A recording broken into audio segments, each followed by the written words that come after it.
on our YouTube channel. So if you don't want to be recorded, you may want to drop off now. And once again, uh, good morning, good afternoon, good evening, everyone. Today we are going to be talking about updates from Ignite.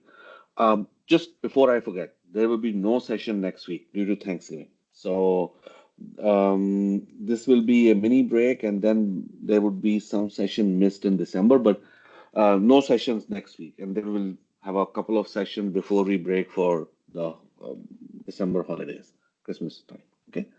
So with that, let's quickly talk about Ignite. So as you know, Ignite is Microsoft Premier Conference. It happens once a year. I know it happens twice a year, one time, but uh, when it happens, it brings a lot of updates, sets the direction where we're going with the technology, what areas we are focusing on, things like that. So it was this week. There are a lot of sessions available on demand. There's a lot of announcements. Please take a look at those, the area that you're interested in. And what I have done is like a meager attempt at synthesizing or summarizing some of the synthesizing is not the right word for this. Anyways, summarizing some of the updates, which I think were very relevant to what we discussed on Azure Power Lunch and which are kind of setting the direction or kind of define the direction where the cloud is headed. And we all know it's headed towards AI. It's already going there. So you will see lot of updates around AI. And then the AI is kind of being infused in almost every product. And you will see a lot of innovations in those products which are AI related. So that's what we are going to talk about. And by the way, we will be spending maybe 30 minutes, 30 seconds to a minute on every announcement since there are too many. And just keep in mind, we will do a deep dive later on in the future sessions. Just want to give everybody a heads up. Okay. So, what we have, the first thing is we have the innovations in AI itself. So, there are some products that are specific targeting the data and AI space. And the biggest, the big one is the Fabric IQ. So, what is Fabric IQ? Fabric IQ is basically the culmination of the business and the data and kind of organizing the data not just in some of tables and lakes and things like that, but around business concept because that's what the IQ of an organization is, your data.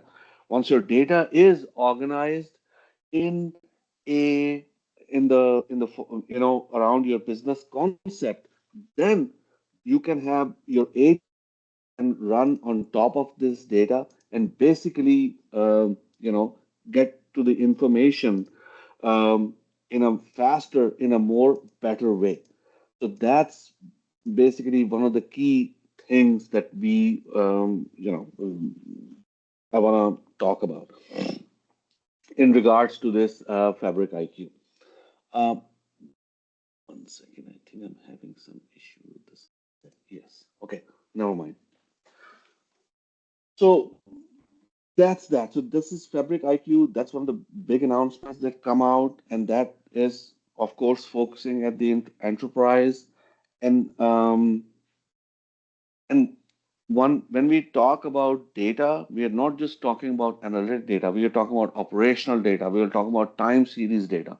So all of that data we is unified and it's organized around the business concept. So that's the power of Fabric IQ. Yeah. Um, let's move on. So what is Foundry IQ? I mean, Foundry IQ is a basically is a culmination of the intelligence of Microsoft Cloud, your your custom application, and the web. So what we are bringing together is this provides you the ability to get to that uh, to the data that is organized by Fabric IQ or Work IQ. So in or and it makes it faster. So instead of like make it more efficient. So instead of like using RAG pipelines and all those complexity, you can use simple API to access that data. So first, with Fabric IQ, you organize this data around your business concept, and then with the help of Foundry IQ, your agents can search this data and take advantage of it without using the complexity of the RAG pipeline using simple API. And at the same time, you are still permission aware. So it's not like everybody can access every data. It's the data that you have permission to access, you access it. So it's still permission aware, and all the good things, security, privacy, and compliance still applies to that. And by the way, this topic we will definitely take a look at it in detail. Okay. Then we have come down to the Microsoft Agent Factory.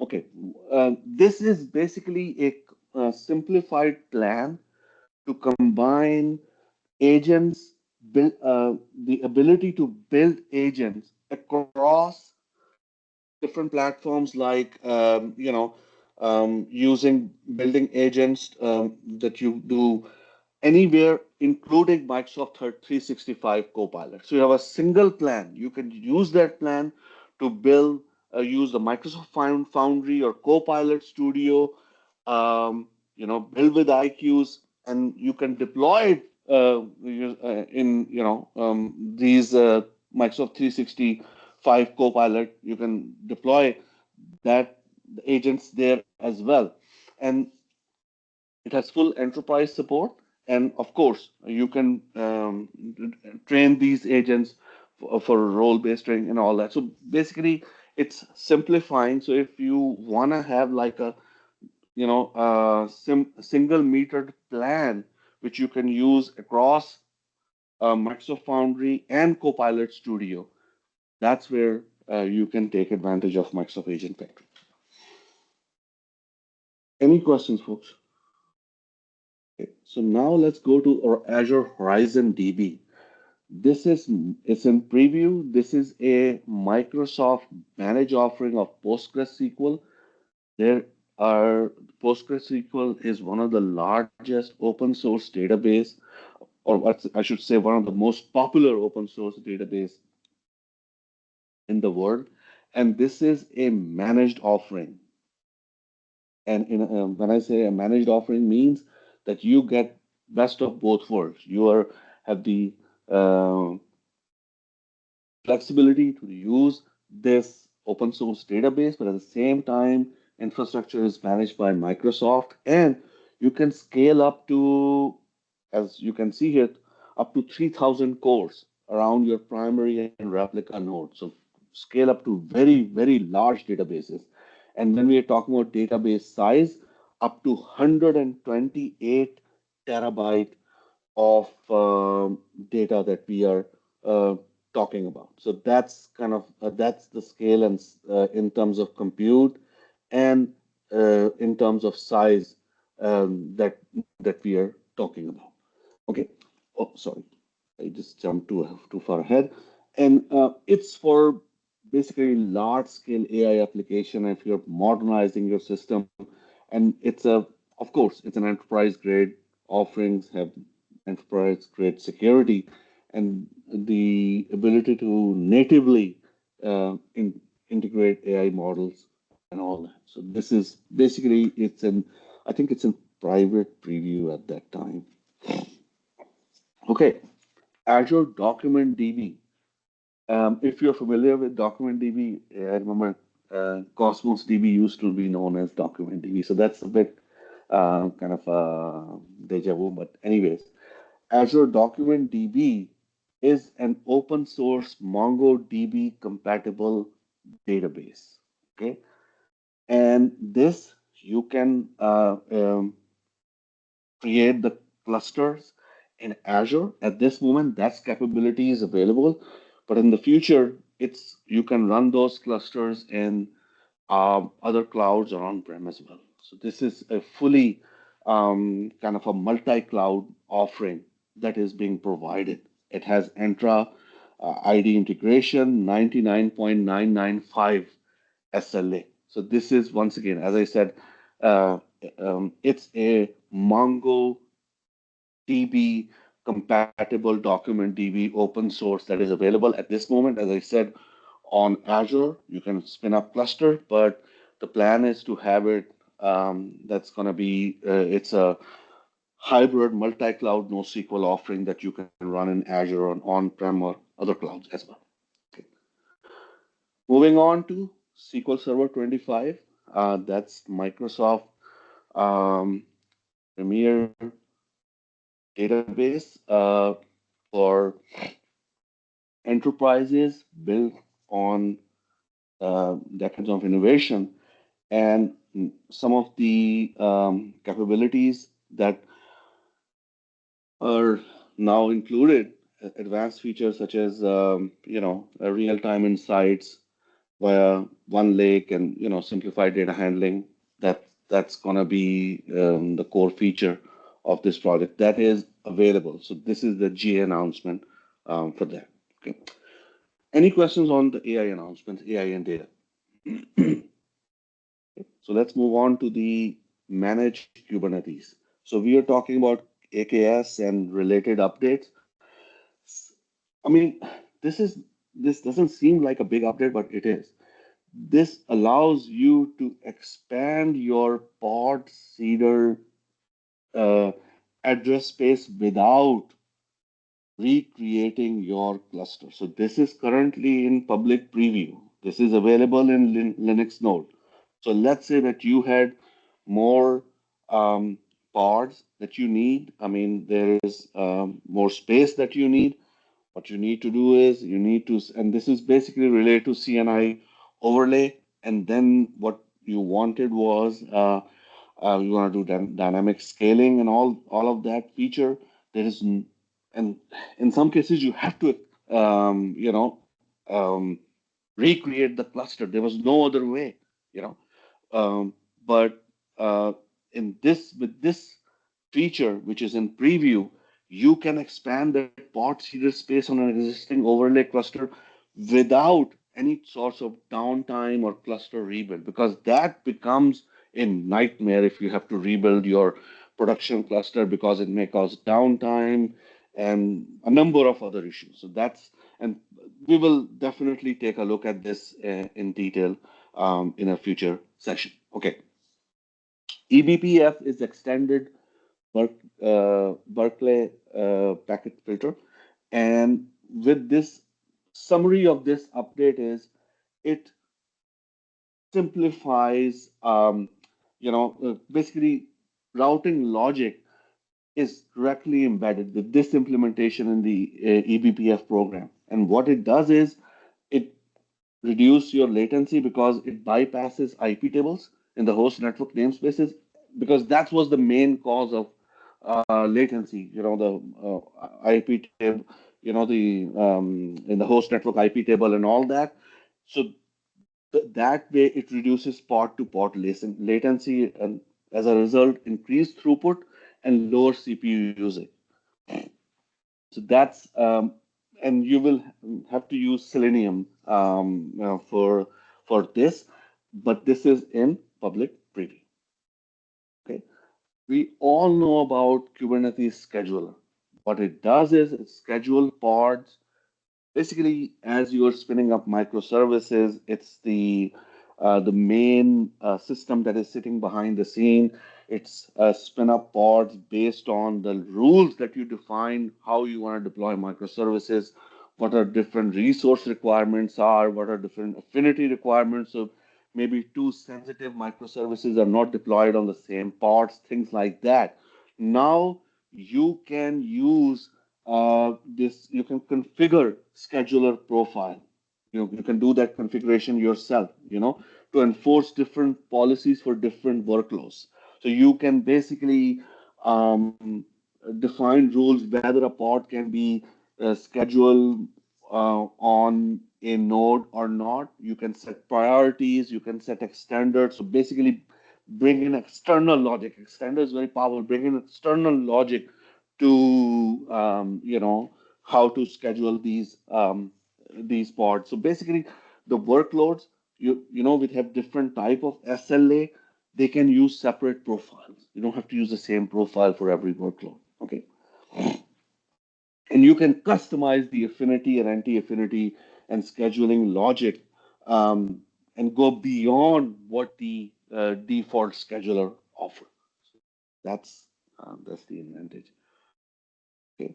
Oh, this is one of the, I think this is going to be a very interesting feature. Agentic CLI. It came right before the Ignite. And I really want to mention it because I want to do a session on it. So hopefully, when we get to it, this brings the agentic capabilities directly into CLI. And I'm one of those person when I'm working with CLI, I always forget command. I have to search, find out, then I run the command 10 times because I'm a bad in typing, and in the end, um, it takes me a lot of time to get to where I need to go. Instead, you can use the agentic power. So basically, natural language queries are now available as a part of the CLI, so you can run those query, you can get what you need to know or you want to get done instead of like fumbling around with syntax errors and looking at the documentation and hit and try and all that. This allows you to, get your job done by bringing the AI agentic power to the CLI of Kubernetes. So I think that's a very powerful feature, in my humble opinion. Any questions, folks? So the next two updates are related to the kind of what we call the what we call like when we want to run the um, pods, like a private pod, like immutable pod that or nodes that cannot be modified. So first of all, let's take a step back. Flatcar, that's a Linux container Linux. That's a open source project. It has advanced security, reliability, and cross cloud capabilities, and that is now available that you can deploy nodes based on that in AKS. Okay, so as I said, it has reduced attack surface and security focus. So a number of customers are asking for it. This is now available in preview. Okay, so this is uh, Azure Linux OS Guard. This is once again a hardened, immutable variant of Azure Linux. As you know, Microsoft has its own Linux um, version that is running on Kubernetes. This is a what we call a hardened, immutable variant of that, to run certain workload which need to be run in a protected environment. Okay, so there are uh, certain type of workloads that you want to run in a way that you need these type of services or this type of environment that you need to run in. So that's the area that it addresses, and of course, we will take a deep dive on it in the near future. Okay, this is a very important update. Basically, App Gateway for Container has now integration with Istio Service Mesh. Okay?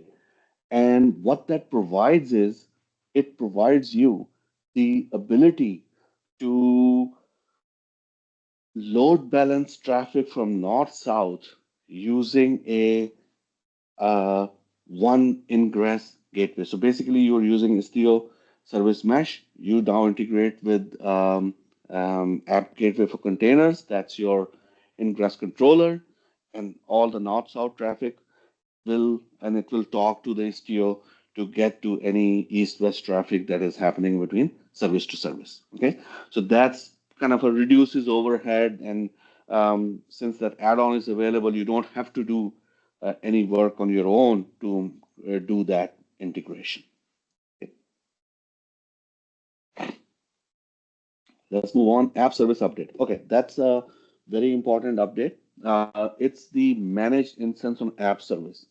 So a number of organization uh, they are taking advantage of app service environment functions to migrate their existing workload to Azure. But there are a number of workloads which they cannot because they are still being used, but they are still using some of the legacy stuff. They have dependency on COM. They require access to registry. They are using IIS, all of these things. And as you know, that these workloads cannot be used, cannot be just directly deployed to app, ser- app service. You normally end up running these workloads in Azure VMs. So what this feature allows you to do, this managed instance for app service, this allows you to once again do the best of both worlds. You can bring your these workloads into Azure and run as a part of the app service. Special instance called managed instance of app service. This is a preview where you can take advantage of COM, IIS. By the way, it's only available for Windows, okay? IIS and things like that. But at the same time, take advantage of the app service ecosystem, the scaling and all that. So that's the goal of this particular feature. Sorry, guys, I have to move a little bit fast since I'm a little bit behind. So pardon me if I am going too fast. Okay. So then we have the MCP server. So now you can host MCP server on Azure Function. As you know, MCP, sorry guys, MCP is the protocol where agents talk to a third party system. That's instead of having custom protocol for each third party system, this is how you interface with a third party system using the MCP. And you write MCP server to do the translation between the agent and the third party system and back and forth. So now, if you have these type of MCP servers, you can host them in Azure Function. They can be, self-hosted MCP server, basically allow hosting MCP SDK-based server without code changes by adding directly. So you don't have to do anything special. If you have written a server using MCP SDK, you can just bring it in and it will add the function required function artifacts and run it. It's a preview feature, and so that's that.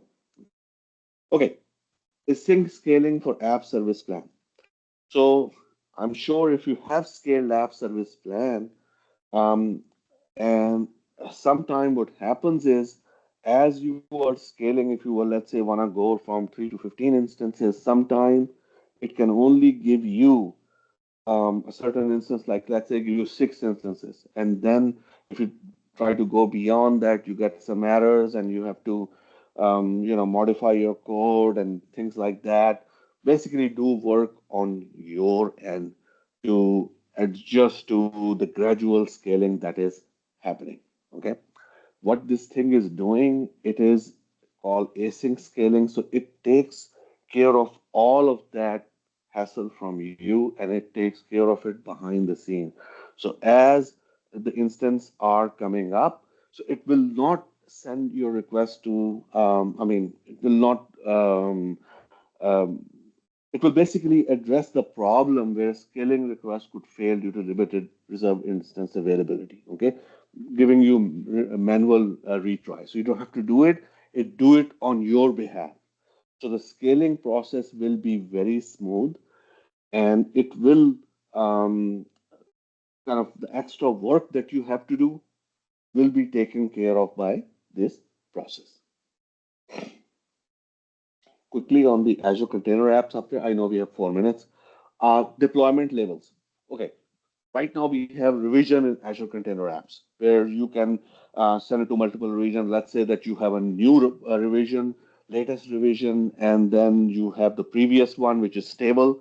So what you'd start doing is start sending traffic to 10% traffic to the latest one, and then increase the traffic and all that. And then finally, all the traffic is to going to the new version, and no traffic is going to the old version. The uh, and you can, if you want to do testing, blue green deployment, all of that. This takes it to the next level.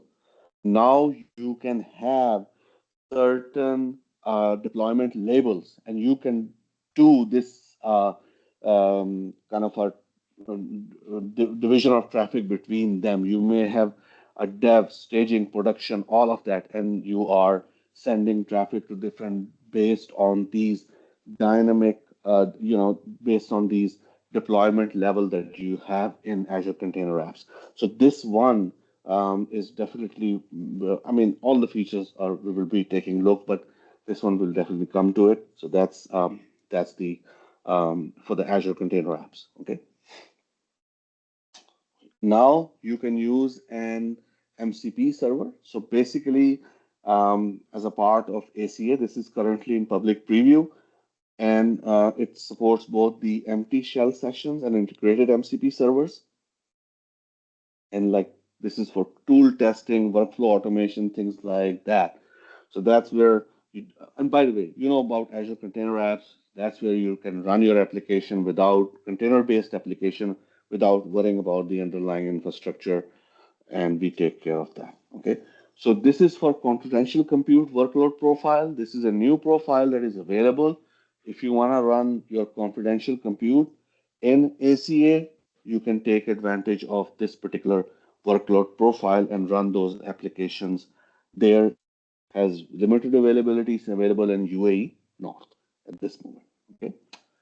Then we have a new profile which is called flexible workload profile. It brings best of the consumer and the dedicated profile. So it has the serverless pay per use model, just like consumption, but add some features, some dedicated fee for certain features like dedicated networking, large replica size, maintenance window, and things like that.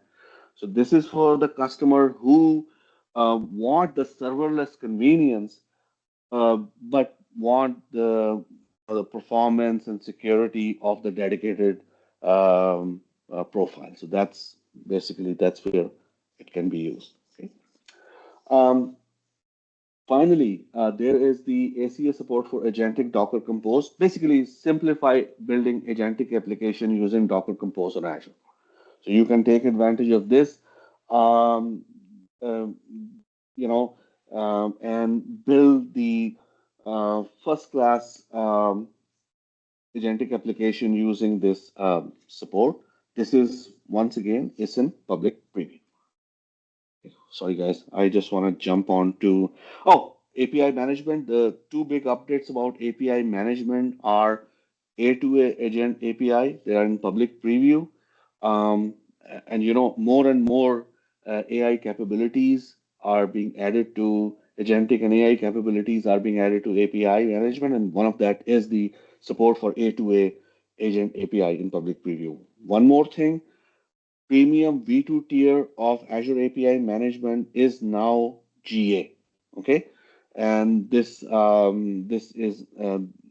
announced in public preview. We took a look at it. It supports both VNet injection and VNet integration, and that's now in GA. One last big update: networking. So V2 NAT gateway that is now in public preview. What is that? This is the same NAT gateway that we have.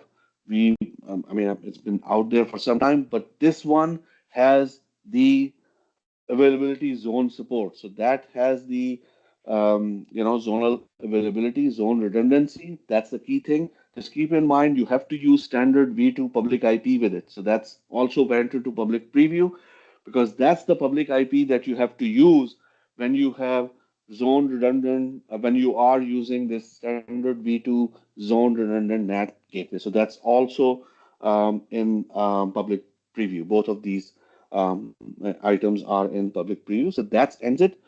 I know we are 1 minute over time. Any questions, folks?